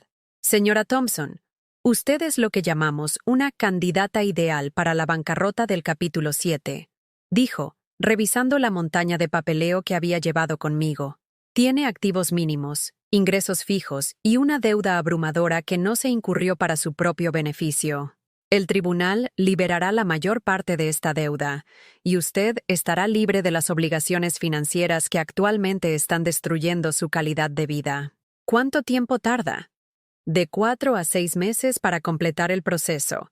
Tendrá que asistir a una reunión de acreedores, pero dadas sus circunstancias, es en su mayoría una formalidad. ¿Y luego se acaba? ¿Todo? Todo, confirmó. Comenzará de nuevo con una pizarra limpia. Una pizarra limpia. Después de 71 años de llevar las cargas de otras personas, la posibilidad de empezar de nuevo se sintió como un milagro. Esa noche, llamé a Miguel para contarle mi decisión. Contestó al primer timbrazo, con la voz tensa de ira. Mamá, Emma nos contó sobre tu conversación de ayer. Creo que estás cometiendo un gran error. En realidad, Miguel, estoy corrigiendo un gran error. Estoy presentando la solicitud de bancarrota, me dijo. El silencio al otro lado de la línea fue ensordecedor. ¿Qué dijiste? Me estoy declarando en bancarrota. Toda la deuda que tú y Sara acumularon a mi nombre será cancelada. Ya no seré responsable de tu préstamo comercial, de sus tarjetas de crédito, ni de ninguna de las otras cuentas que abrieron usando mi crédito. No puedes hacer eso, dijo, con el pánico asomándose en su voz. Esa deuda mantiene mi negocio en funcionamiento. Si la cancelas, el banco vendrá directamente a por mí. Sí, dije con calma. Lo harán. Mamá, me arruinarás. Destruirás todo lo que he construido. Todo lo que había construido con mi dinero, mi crédito, mi sacrificio. Todo lo que yo había hecho posible, y él se había atribuido el mérito. No, Miguel. Simplemente estoy deteniendo mi propia destrucción. Lo que te pase después es tu responsabilidad. Esto es una locura, dijo con la voz en aumento. Estás teniendo una especie de crisis. Necesitas ayuda profesional. Estoy recibiendo ayuda profesional. De un abogado especializado en bancarrotas. Los documentos se presentarán la semana que viene. No te dejaré hacer esto. No puedes detenerme, dije en voz baja. Es mi deuda a cancelar, mi crédito a reconstruir, mi vida a salvar. La línea se cortó. Por primera vez en 3 años, dormí toda la noche sin despertarme presa del pánico por el dinero. Por primera vez en décadas, me desperté deseando el día que tenía por delante en lugar de temer las obligaciones que podría traer. Por fin, era verdaderamente libre. Llegaron como una tormenta 3 días después. Estaba tomando mi café de la mañana, leyendo un libro de la biblioteca en mi sillón, cuando empezaron a golpear la puerta. No tocar, sino golpear. Urgente, exigente, desesperado. «Mamá, abre la puerta. Necesitamos hablar».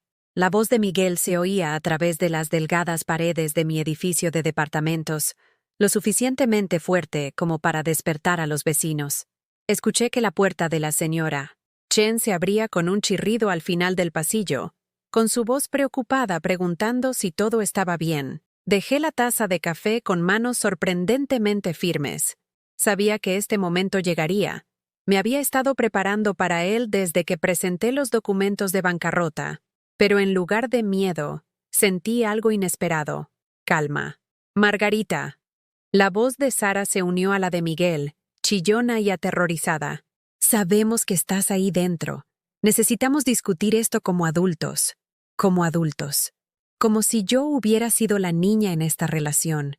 Como si mi decisión de protegerme fuera de alguna manera inmadura. Caminé hacia la puerta, pero no la abrí. Puedes decir lo que necesites decir desde ahí fuera. Mamá, no seas ridícula. Déjanos entrar. No. La palabra se sintió como acero en mi boca. A través del ojo de la cerradura, pude verlos a ambos. Miguel con su costoso traje, con el rostro enrojecido por la ira. Sara con su ropa de diseñador, con la máscara de rímel manchada por las lágrimas que sospechaba que eran más por el dinero que por cualquier remordimiento genuino. ¿Mamá?, dijo Miguel, cambiando al tono paciente que podría usar con un niño confundido. Creo que ha habido un malentendido. Estás tomando decisiones que nos afectan a todos sin pensarlas bien. No he pensado en nada más durante meses, respondí a través de la puerta. Me declaré en bancarrota porque no puedo pagar la deuda que acumulaste a mi nombre. Eso no es un malentendido, es supervivencia. ¿Supervivencia? La voz de Sara se quebró con incredulidad. Margarita, te estás poniendo dramática. Somos familia. Las familias resuelven los problemas juntas. Las familias resuelven los problemas juntas. La ironía fue impresionante. ¿Dónde estaba la familia cuando comía sopa enlatada todas las noches porque no podía permitirme comprar comestibles? ¿Dónde estaba la familia cuando se me estropeó el aire acondicionado y me senté a 90 grados de calor durante una semana? Silencio. Te diré dónde estaba la familia. Continué, con la voz más fuerte. La familia estaba publicando fotos en Facebook de costosas vacaciones y cenas a las que no me invitaron. Eso no es justo, dijo Miguel. Esos fueron eventos de negocios, oportunidades para establecer contactos. No los hubieras disfrutado. Abrí la puerta entonces, necesitando que vieran mi rostro cuando hablara.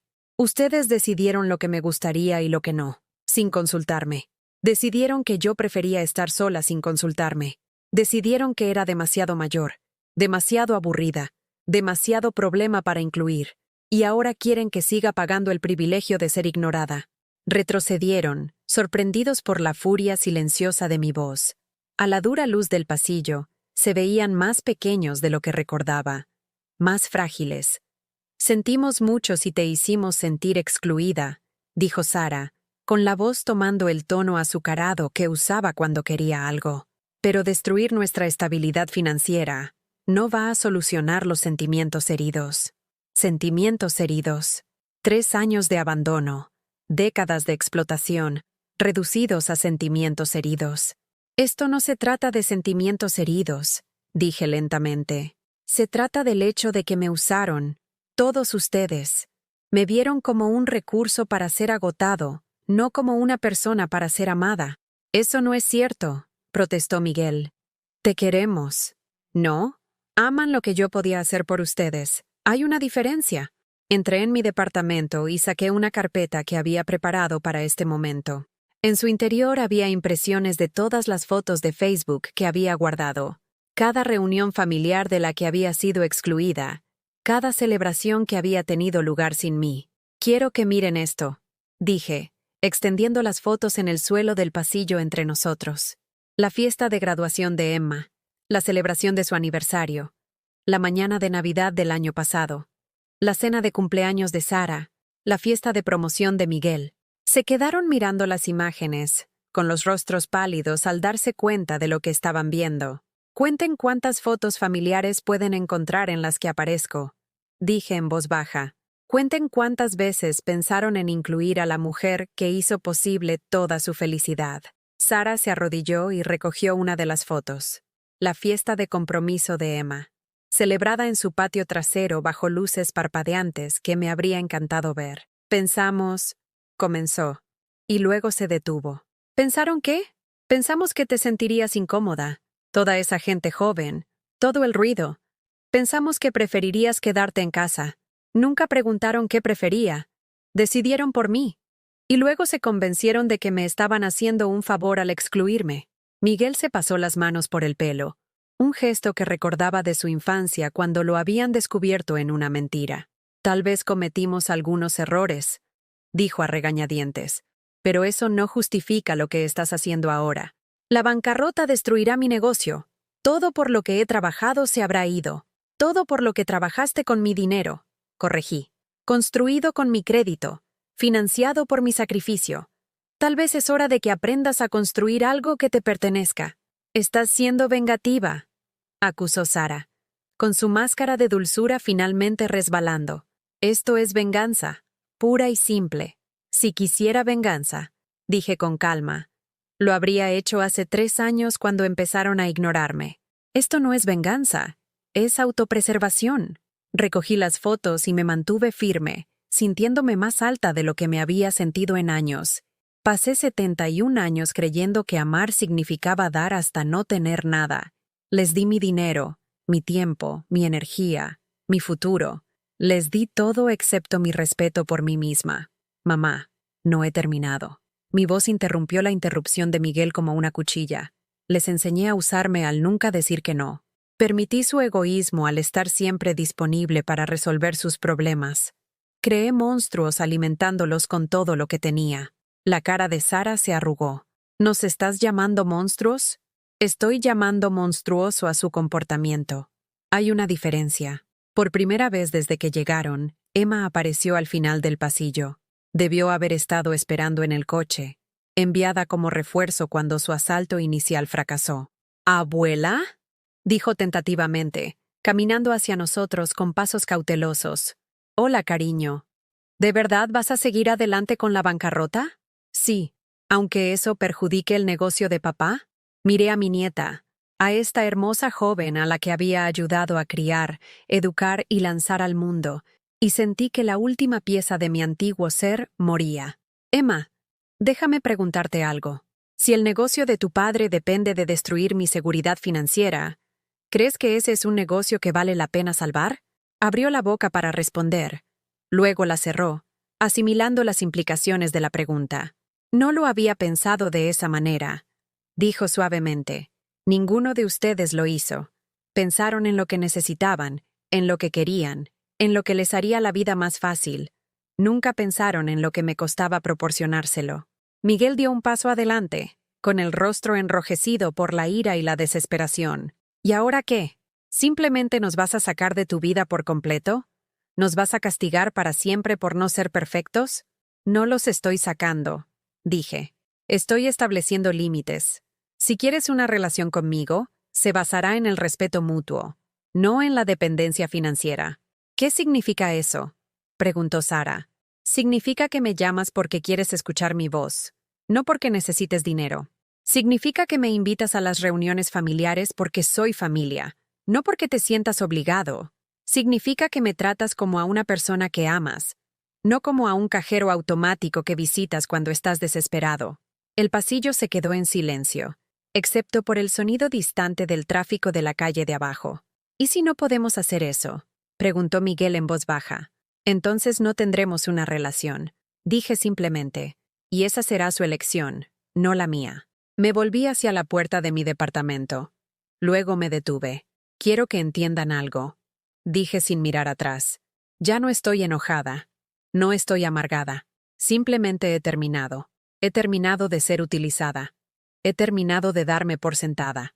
He terminado de sacrificarme por personas que nunca aprendieron a apreciar el sacrificio. Mamá, dijo Emma con la voz entrecortada. Me volví para mirarla por última vez. Te quiero, Emma. Los quiero a todos. Pero también me quiero a mí. Y debí haber aprendido esa lección hace mucho tiempo.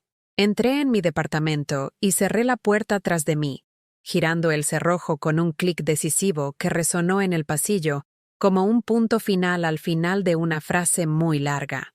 A través de la puerta, escuché a Sara empezar a llorar. Lágrimas de verdad esta vez, no del tipo manipulador. Escuché la voz de Miguel, baja y urgente, hablando rápidamente de abogados y opciones y formas de luchar contra la bancarrota. Pero por primera vez en mi vida adulta, su crisis no era mi crisis. Sus problemas no eran mis problemas. Su pánico no era mi responsabilidad. Me preparé una taza de café recién hecho y volví a mi libro. Fuera de mi ventana, La Ciudad de México continuaba con su ritmo interminable, y dentro de mi pequeño departamento, Margarita Rosa estaba finalmente, completamente libre. El silencio después de que se fueran no estaba vacío, sino lleno de posibilidades. Por primera vez en décadas, me desperté sin un nudo de ansiedad en el estómago, sin temor a las llamadas telefónicas exigiendo dinero que no tenía, sin culpa por decepcionar a personas que nunca habían intentado no decepcionarme. Solo silencio, y en ese silencio, la idea radical de que yo realmente podía importar. Los procedimientos de bancarrota se desarrollaron en los tribunales con una eficiencia sorprendente. Patricia Mills, mi abogada, llamaba cada pocas semanas con actualizaciones que sonaban como noticias de otro planeta. Deudas canceladas, acreedores satisfechos, puntaje crediticio que gradualmente ascendía de las cenizas de la destrucción financiera. Señora Thompson, dijo durante una de nuestras reuniones finales, oficialmente está libre de deudas. Todas las cuentas que la estaban hundiendo han sido liquidadas. Está empezando de nuevo. Empezando de nuevo. A los 71 años, me estaba dando una segunda oportunidad en la vida. Lo primero que hice fue algo tan sencillo que pareció revolucionario. Me compré ropa nueva. No del estante de ofertas de las tiendas de descuento, sino de una verdadera tienda departamental con vendedores serviciales que me trataron como a una clienta que merecía su tiempo. Un suave suéter azul que resaltaba mis ojos. Zapatos cómodos que no me apretaban los pies.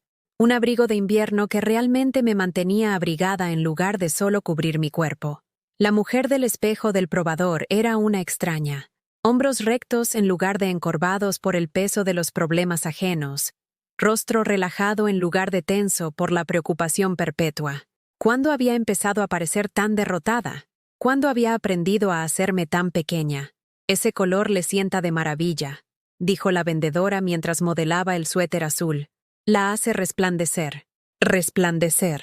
No recordaba la última vez que alguien había usado esa palabra para describirme. Empecé a caminar por la Condesa, el barrio donde Emma había querido comprar esa costosa casa. La ironía no se me escapó.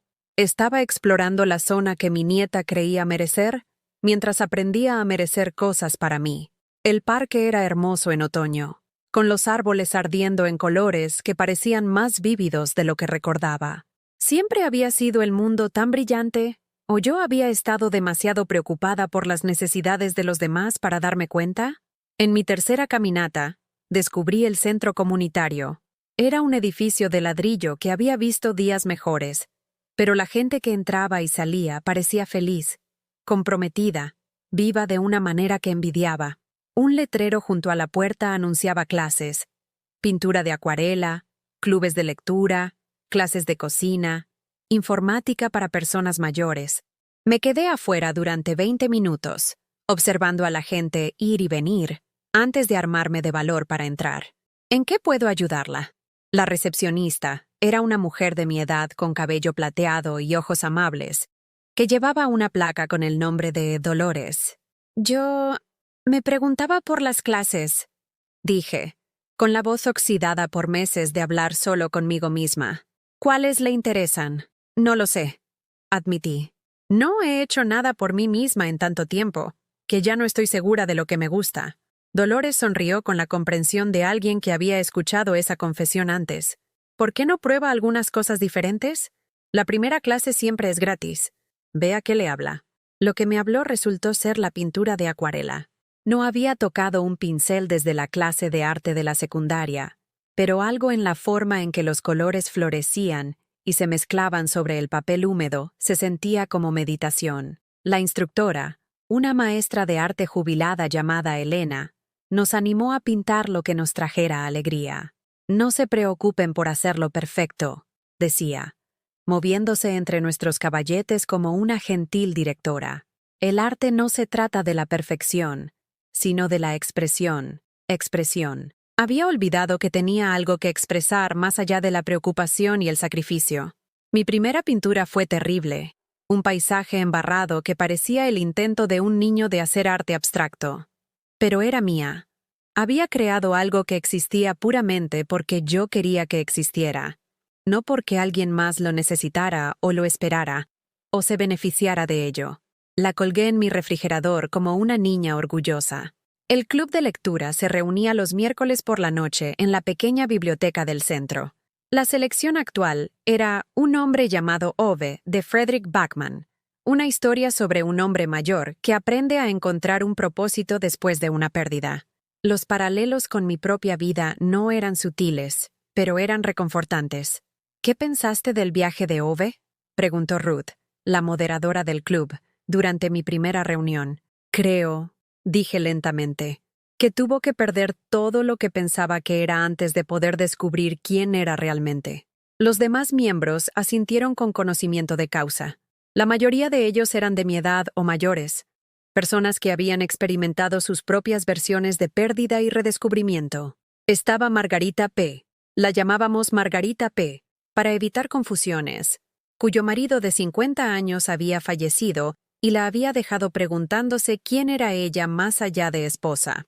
Estaba Frank, cuya carrera corporativa había terminado con una jubilación anticipada forzada y una pensión que apenas cubría sus gastos. Estaba Rosa, cuyos hijos se habían mudado al otro lado del país y la visitaban una vez al año, lo que la hacía sentir como una extraña en su propia historia familiar. Todos éramos refugiados de vidas que habían dejado de funcionar, encontrando comunidad en nuestra experiencia compartida de empezar de nuevo. Lo hermoso de ser invisible, dijo Frank una noche mientras discutíamos un pasaje particularmente conmovedor, es que nadie se da cuenta cuando empiezas a volver a ser visible. Tenía razón. Mi familia se había acostumbrado tanto a mi ausencia que no estaban controlando mi recuperación. Miguel dejó de llamar después de que se finalizó la bancarrota. Sara me eliminó de Facebook. Una bofetada digital que dolió menos de lo que esperaba. Emma envió algunos mensajes de texto tentativos a los que respondí amablemente pero brevemente. Ellos habían seguido adelante. Y por primera vez en mi vida adulta, yo también lo había hecho. Empecé a ser voluntaria en el banco de alimentos del centro comunitario los sábados por la mañana. El trabajo me recordaba mis años en la fonda. Un trabajo de servicio que requería eficiencia y compasión, pero con una diferencia crucial. Estaba eligiendo ayudar a personas que necesitaban ayuda, no siendo manipulada para mantener a personas que podían permitirse ayudar a sí mismas. Señora Thompson, dijo James, un joven padre que recogía comestibles para su familia, usted salvó la Navidad de mis hijos. No sé cómo agradecerle. La gratitud en sus ojos era genuina, sin complicaciones por el derecho o la expectativa. No me estaba agradeciendo porque pensaba que merecía mi ayuda, sino que estaba agradecido porque la reconocía como un regalo. Había olvidado cómo era la apreciación sana. El invierno llegó temprano ese año, cubriendo la Ciudad de México con nieve que transformó la ciudad en algo mágico. Siempre había odiado el invierno, el frío, el aislamiento, la forma en que la oscuridad caía tan temprano que parecía que el mundo se rendía. Pero este invierno se sintió diferente. Tenía lugares a los que ir, gente a la que ver, actividades que daban forma a mis días. En la Nochebuena, el centro comunitario organizó una cena de convivencia para cualquiera que no tuviera planes familiares. Casi no fui. La antigua Margarita habría pasado la noche sola, revolcándose en la autocompasión por la familia que la había olvidado. Pero la nueva Margarita sentía curiosidad por saber cómo podría sentirse la Navidad sin obligación ni resentimiento. La sala principal del centro estaba decorada con adornos hechos a mano y luces parpadeantes que proyectaban cálidas sombras en las paredes. Unas 30 personas se habían reunido: solteros, parejas de ancianos, inmigrantes lejos de casa, familias jóvenes con presupuestos ajustados. Éramos una colección de inadaptados y forasteros, pero de alguna manera eso nos hizo perfectos los unos para los otros. ¿A alguien le gustaría compartir por qué está agradecido este año?, preguntó Elena, nuestra instructora de pintura, que había organizado el evento. Las manos se levantaron por toda la sala. La gente habló de nuevas amistades, segundas oportunidades, pequeñas victorias sobre grandes desafíos. Cuando llegó mi turno, me puse de pie con las piernas un poco temblorosas. Estoy agradecida, dije, de haber aprendido finalmente la diferencia entre ser necesitada y ser usada. La sala estalló en aplausos de entendimiento. Varias personas se secaron los ojos, y me di cuenta de que no era la única que había tenido que aprender esa lección de la manera difícil. Después de la cena, jugamos juegos de mesa y compartimos historias. Frank nos contó sobre sus nietos en Seattle, que lo llamaban por video cada domingo. Rosa nos mostró fotos del jardín que estaba planeando para la primavera. Margarita P. habló de la clase de cerámica que había empezado, de cómo trabajar con la arcilla le recordaba que las cosas rotas podían transformarse en algo hermoso. Les hablé de mis pinturas de acuarela, de la clase de cocina que estaba planeando tomar, de la posibilidad de viajar, algo con lo que había soñado durante décadas, pero que nunca pensé que podría permitirme. ¿A dónde irías?, preguntó Dolores. A Maine, dije sin dudarlo. Siempre he querido ver los faros. Pues ve, dijo Frank simplemente. ¿Qué te lo impide? ¿Qué me lo impedía? Por primera vez en mi vida, la respuesta fue nada. No había deudas, ni obligaciones familiares, ni las necesidades de nadie más que considerar antes que las mías. Tenía suficiente dinero ahorrado por no pagar las facturas de otras personas para hacer un viaje modesto. Y lo que es más importante, tenía permiso de mí misma para gastar dinero en mi propia felicidad. Esa noche, fui a casa y busqué faros en línea. Portland Head Light, Bass Harbor Head, Pemaquid Point. Nombres que sonaban a poesía. Lugares que existían puramente por su propia belleza, en lugar de su utilidad para los demás. Reservé un viaje para la primavera. La transformación no fue instantánea ni completa. Todavía había mañanas en las que me despertaba sintiendo culpa por gastar dinero en mí misma, en lugar de enviárselo a familiares que podrían necesitarlo. Todavía había noches en las que echaba de menos el caos de sentirme esencial para la supervivencia de alguien, incluso si esa supervivencia había tenido un costo para la mía. Pero esos momentos se hicieron más cortos y menos frecuentes a medida que el invierno se convertía en primavera. Estaba aprendiendo a llenar el espacio que había sido ocupado por las crisis de otras personas con mis propios intereses, mis propias amistades, mi propia alegría silenciosa.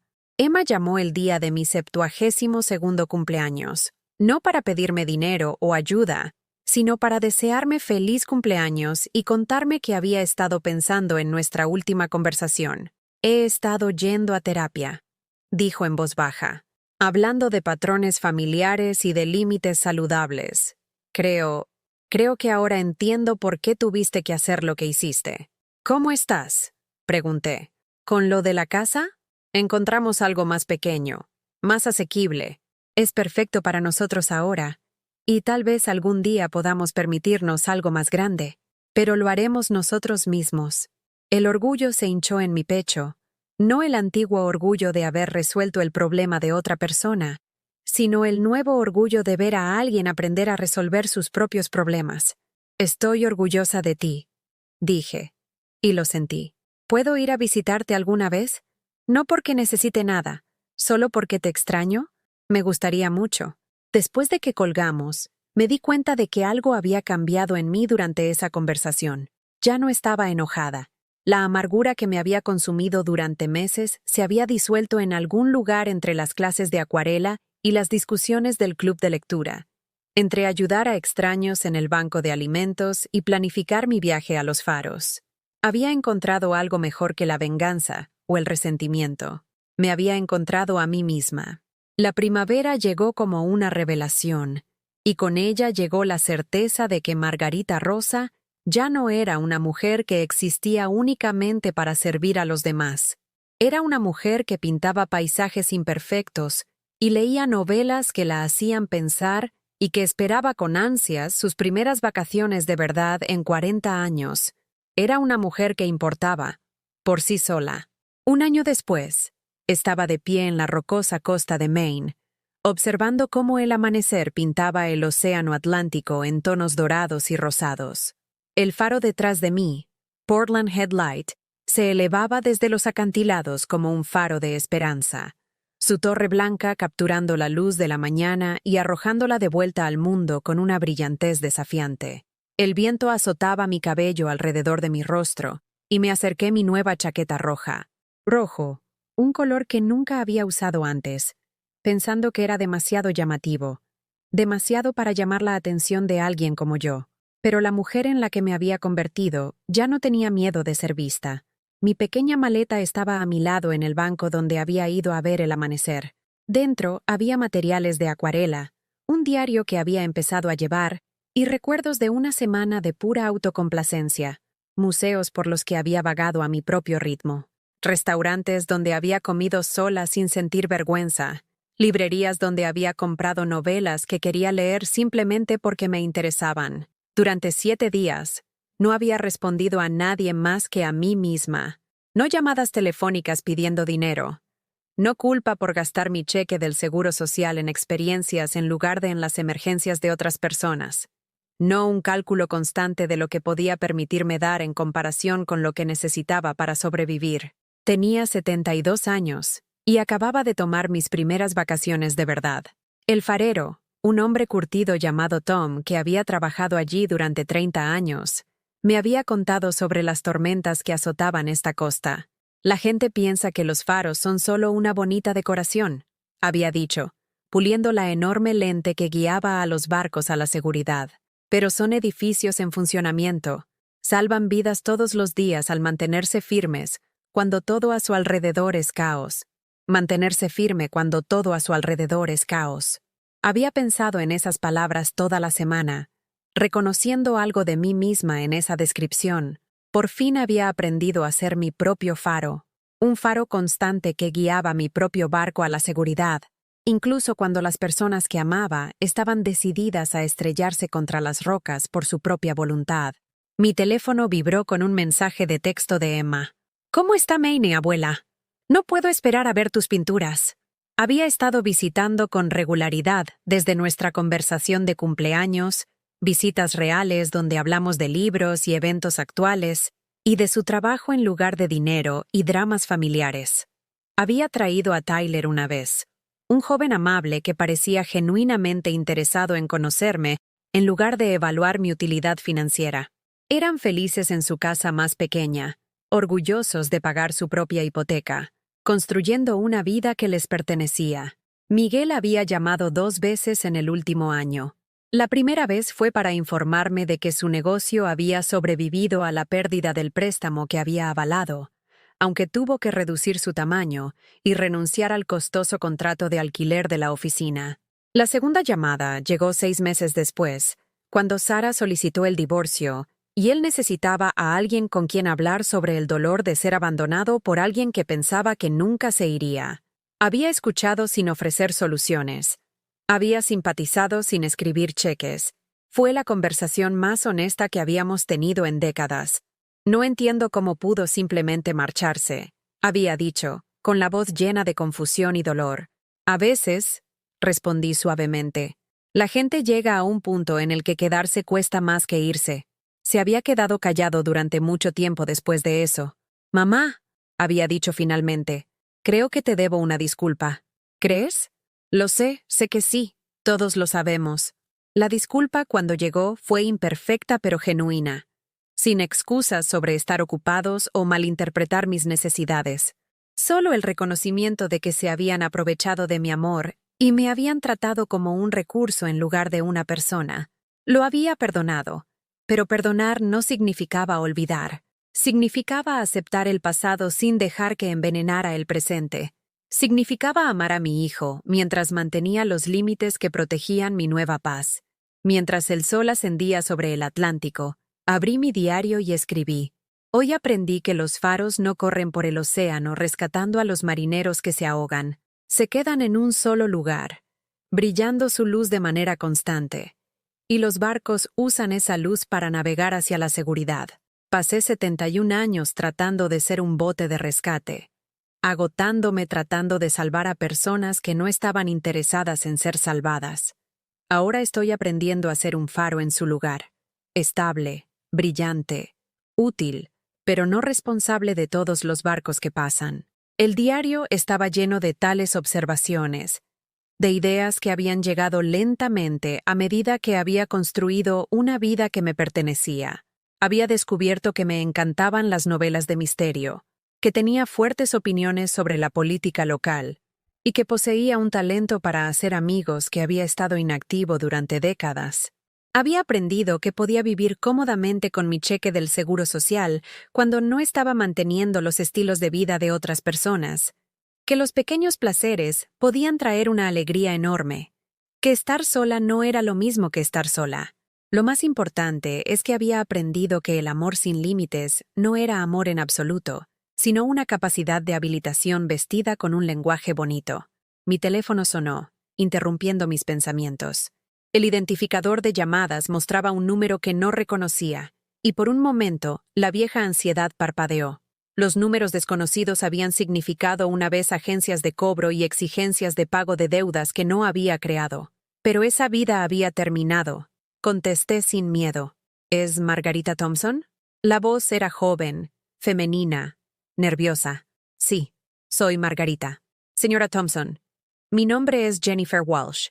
Soy trabajadora social en el Hospital General de la Ciudad de México, y tengo a una paciente aquí, una mujer mayor llamada Dorothy Chen, que la ha estado buscando. La señora Chen, mi vecina del edificio de departamentos, la amable mujer que me había traído un ventilador cuando se me estropeó el aire acondicionado, y se dio cuenta cuando me veía sola. ¿Está bien?, pregunté, ya calculando la rapidez con la que podría regresar a la Ciudad de México. Está estable, pero tuvo una caída y se rompió la cadera. Necesitará cirugía y luego rehabilitación. El caso es que no tiene familia en la zona y mencionó que usted había sido amable con ella. Se preguntó si podría ayudar a coordinar sus cuidados. La antigua Margarita habría entrado en pánico. Habría acortado sus vacaciones y se habría apresurado a regresar para convertirse en la cuidadora no remunerada de la señora.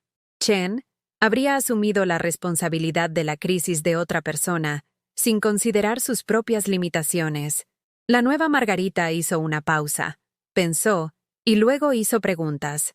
¿Qué tipo de ayuda necesita? ¿Qué recursos hay disponibles a través del hospital? ¿Cuánto tiempo se espera que dure su recuperación? Jennifer explicó la situación a fondo. La señora Chen necesitaba a alguien que revisara su departamento, regara sus plantas y coordinara con el centro de rehabilitación. Tareas sencillas que requerirían unas pocas horas a la semana, no un sacrificio completo de mi propia vida. Puedo ayudar con esas cosas, dije, pero no volveré a la Ciudad de México hasta el domingo. ¿Alguien puede encargarse de las necesidades inmediatas hasta entonces? Por supuesto. Muchas gracias, señora Thompson. La señora Chen se sentirá muy aliviada. Después de colgar, me di cuenta de lo que acababa de suceder.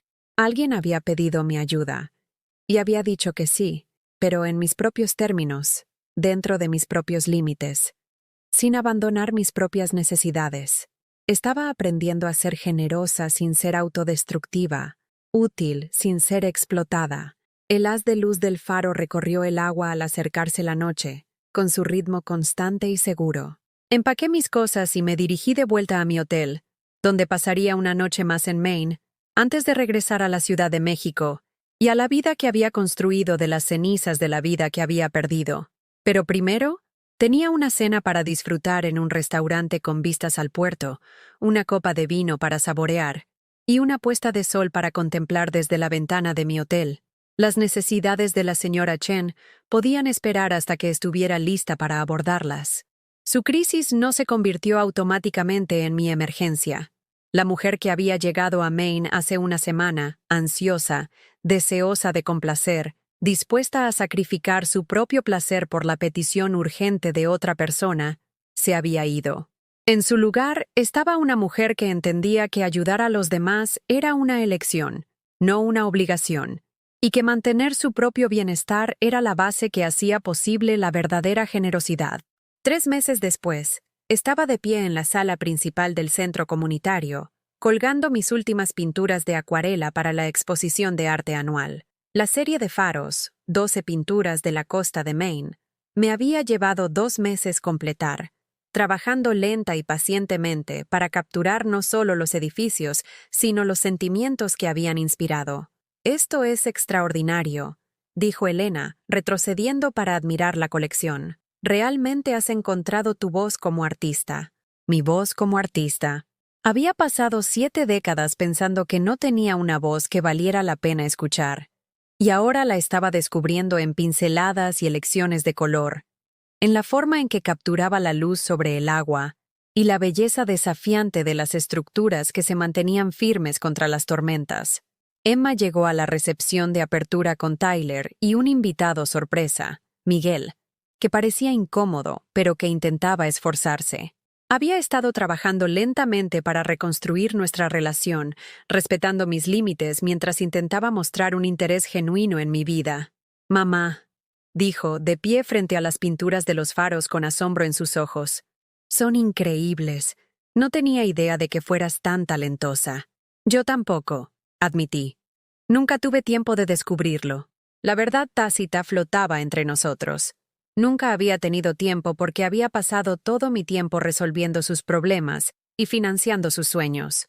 Pero ambos estábamos aprendiendo a navegar por las conversaciones sin pisar las minas terrestres de nuestro pasado compartido. «Me gustaría comprar una», dijo en voz baja. «Si las estás vendiendo. No tienes que... Quiero. No porque me sienta culpable, sino porque son hermosas y quiero apoyar tu trabajo». Seleccioné una pintura de Bass Harbor Head Lighthouse al atardecer, con su haz de luz cortando las nubes púrpuras para iluminar un camino a través de las aguas oscuras.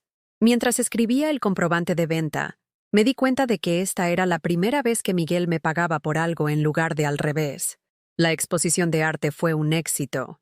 Varias pinturas se vendieron a los miembros del centro comunitario y a los residentes del vecindario que habían sido testigos de mi transformación durante el último año. Pero más que el dinero, aprecié las conversaciones. Personas que compartían cómo mi historia les había inspirado a establecer sus propios límites, a perseguir sus propios intereses, a reclamar sus propias vidas de las exigencias de los miembros de la familia ingratos. «Nos diste permiso para importar», dijo Margarita P., comprando la pintura de Portland Headlight que había iniciado mi obsesión por los faros. «Nos mostraste que podíamos elegirnos a nosotros mismos sin ser egoístas». A última hora de la noche, después de que terminó la recepción y las pinturas se habían envuelto cuidadosamente para sus nuevos dueños, me senté en mi departamento con una taza de té y pensé en la pregunta que me habían hecho hace un año. ¿Me utilizaron? La respuesta seguía siendo sí. Me habían usado, explotado, dado por sentada por personas que deberían haberme amado mejor. Pero también había aprendido que ser utilizada era una elección que había tomado una y otra vez, porque tenía miedo de que decir que no significara estar sola. Ahora sabía que estar sola era infinitamente mejor que ser utilizada, que la soledad era un regalo, no un castigo, que podía amar a la gente sin sacrificarme por ellos. Podía ser generosa sin ser un felpudo. Podía importar sin ser necesitada. El faro en mi pared, la compra de Miguel, ahora colgado en un lugar de honor sobre mi pequeña mesa de comedor, me recordaba a diario que mi trabajo no era rescatar a todos los que navegaban en mi vida. Mi trabajo era hacer brillar mi luz de manera constante y dejar que otros la usaran para navegar su propio camino hacia la seguridad. Mientras me preparaba para acostarme esa noche, miré al espejo del baño y vi a una mujer que apenas reconocía de la persona rota que había contemplado acabar con su vida en esta misma habitación solo 18 meses atrás. El rostro que me miraba estaba surcado de arrugas por la edad, pero brillante de propósito. Los ojos estaban claros, los hombros rectos, la expresión pacífica. Había aprendido la lección más dura de mi vida, que a veces lo más amoroso que puedes hacer es negarte a facilitar la disfunción de alguien, que a veces salvarte a ti mismo es la única forma de ayudar verdaderamente a alguien más, que tu propia vida tiene valor, incluso cuando las personas que más amas parecen empeñadas en convencerte de lo contrario. ¿Alguna vez te has sentido invisible en tu propia familia?, le pregunté a mi reflejo. ¿Alguna vez has amado a alguien tanto que olvidaste amarte a ti misma? Si estás escuchando esta historia y asientes con la cabeza, si te reconoces en la mujer que solía ser, entonces debes saber esto. Nunca es demasiado tarde para elegirte a ti misma.